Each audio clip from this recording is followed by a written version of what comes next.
មិត្តភាពរបស់យើងរឹងមាំលេងភ្លេងរាំច្រៀងសប្បាយគ្មានទុក្ខគ្មានកំហឹងមានតែស្នាមញញឹមរាល់ថ្ងៃ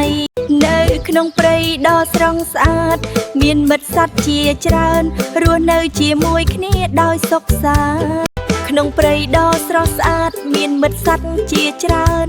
រស់នៅជាមួយគ្នាដោយសុខសាន្ត Friendship and sharing happiness are what make មិត្តភាពក្រោមម្លប់តន្ត្រីក្នុងព្រៃសុខសាន្ត In a beautiful forest there are many animal friends living together peacefully Friendship and sharing happiness are what make the world beautiful ក្នុងព្រៃដ៏ស្រស់ស្អាតមានមិត្តសត្វជាច្រើនរស់នៅជាមួយគ្នាដោយសុខសាន្ត